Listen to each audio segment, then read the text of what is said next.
Statement of Manuela Dominguez regarding her unconventional religious beliefs and their interaction with her project aboard the space station Daedalus. Original statement given July 14th, 2014. Audio recording by Jonathan Sims, the archivist. Statement begins. I come to you with a warning and an offer. When you read this, I would consider it a great favor if you could share my words with the head of your institute. Tell him that Maxwell Rayner sends his regards and offers sanctuary. A time of holy darkness is at hand when the eye will close forever, and in the spirit of the friendship they once shared, he offers an opportunity to surrender. Forsake the ceaseless watcher, abandon your position, and you shall be spared in the blind world to come. In this spirit of reconciliation, and to convince you of our sincerity, I offer my story, much as it may pain me to feed the sick voyeur that lurks in this place. My parents were very religious, fueled with a zealotry and zeal that only now I am beginning to truly understand. They believed in the imminence of Christ, descending and purging the earth of all the iniquities and sin that they saw in the world. I was brought up to believe in the light of God, his radiant, illuminating presence, and the promise that he was coming to banish the darkness forever. It didn't save them, of course, and when they lay there dying, I saw in their face the fear that they had always denied, the confidence in their own salvation fading with each step closer to the end. For a long time I hoped that they had been right about their beliefs.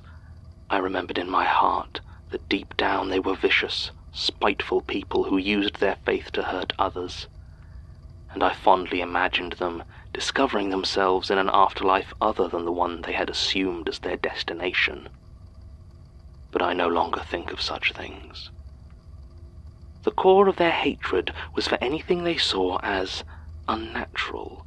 To them, God's creation was perfect, and all things in nature were right and proper according to his will.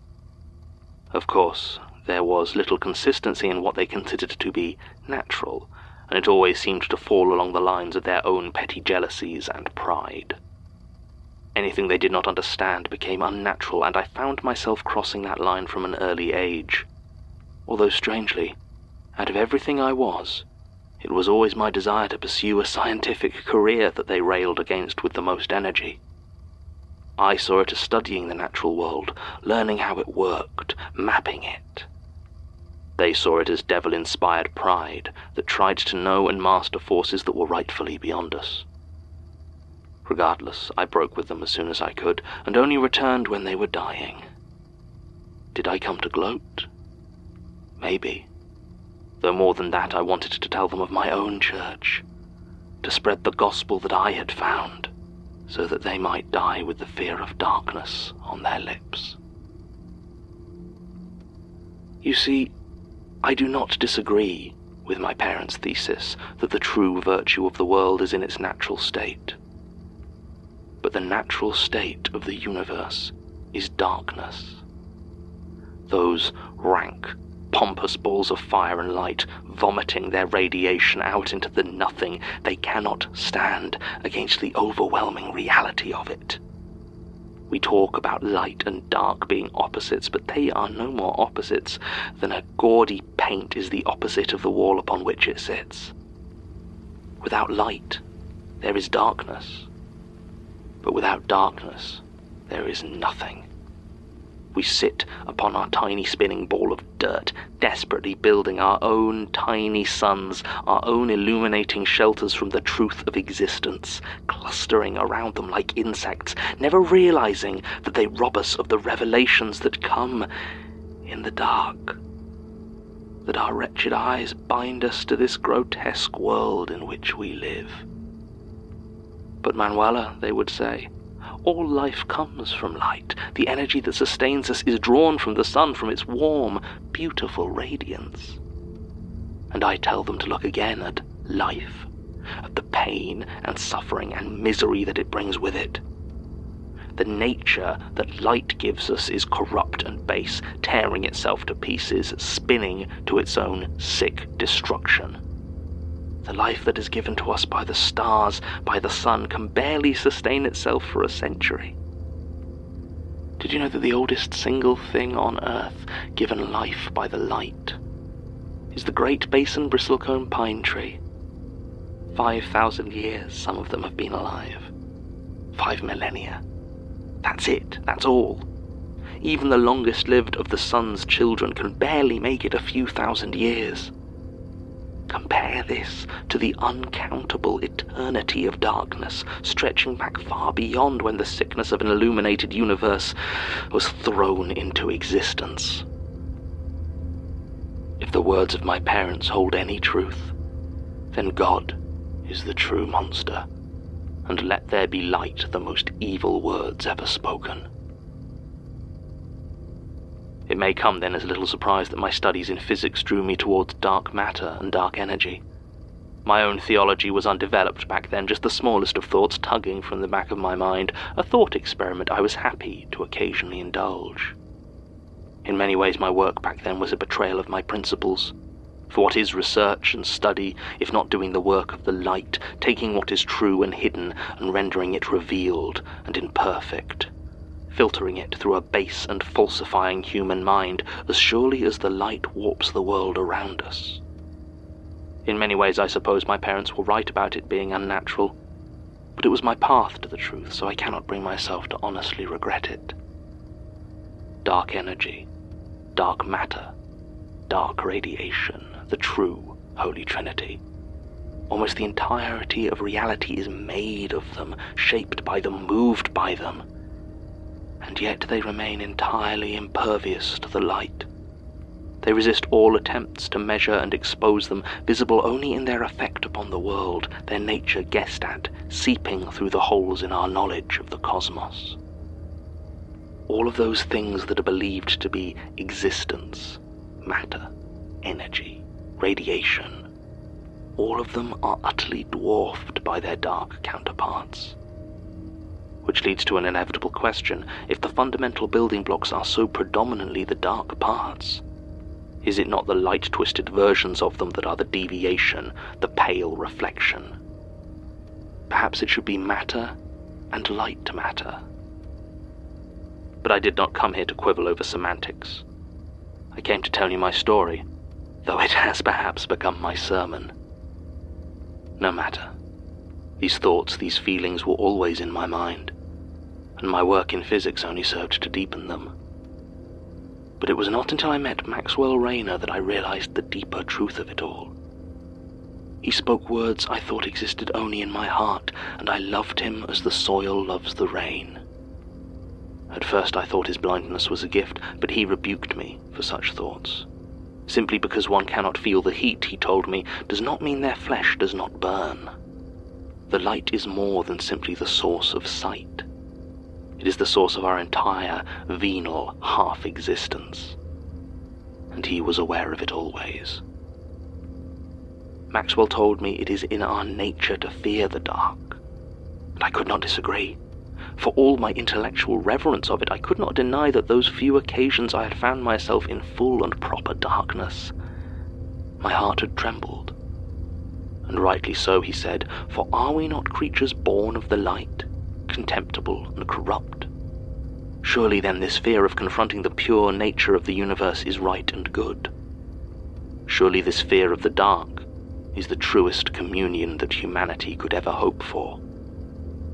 And at his words I felt afraid, and my heart soared in terror and elation as my eyes brimmed with tears. For I knew he spoke the truth.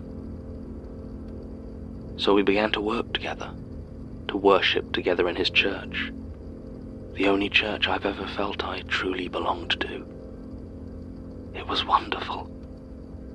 And when he spoke to me of prophecy, of the movement of the heavens and the killing of the sun, I knew I would do everything in my power to help him. And I could, more than anyone else on earth, he said, because of my expertise. That knowledge I had gained in defiance of the dark could finally be put to use. I was to create a focus, A black star, a new center point around which a universe of purest darkness could turn. To take dark matter, dark energy, and harness it, bring it forward into a form that could be held, used, worshipped. Scientifically, it was nonsense, of course. Dark energy and the like don't work like that, not even remotely. But that wasn't important. What mattered was that it felt like science, and that was all I needed. To do my work, to create the black star would need a parody, an aping mockery of science. But it would also need the deepest of darknesses. When I told Maxwell what I actually needed, he told me such a thing was impossible, but I insisted. And so he began his work on the Daedalus. I don't know how he convinced Fairchild and the Lucases to help finance the project. A life as long as his is evidently very good for one's finances. But even so, space exploration is a whole other magnitude of expenditure. I don't entirely know if they were working on rituals of their own, or simply pushing the boundaries of their own fears, their masters. Either way, it was clear my two fellow astronauts were patsies, sent up there to suffer. I almost felt bad for them, but it was in most ways a relief to know I wouldn't need to worry about them interfering with my own project. Exactly how the launch was arranged I couldn't tell you, but I assume the calculations must have been done by one of ours. Otherwise, well, weight is very important when planning a launch, and it could hardly have escaped their notice that there were 4 people in that rocket. 3 astronauts, and 1 unlucky nyctophobe, sealed in a lightless box, silenced but not sedated, apparently indistinguishable from the rest of the supplies. I never learned his name, never needed to. He was simply a battery, a ready source of constant terror I could draw on for my experiments. However Maxwell had contrived to stop him screaming seemed most effective, and the closest I ever came to discovery was when Kilbride expressed confusion at the rate that the supplies were diminishing. It was really only the 2 of us anyway, with Chilcott sealed away, having his own little breakdown. And Jan was always a bit of an idiot, so ready to believe anyone's lies. But I suppose I don't need to tell you that, do I, Gertrude? My experiments continued largely uninterrupted, pushing the boundaries of light, darkness, and fear. It was dangerous work, and more than once I got too close to the light and it almost destroyed me. But it didn't.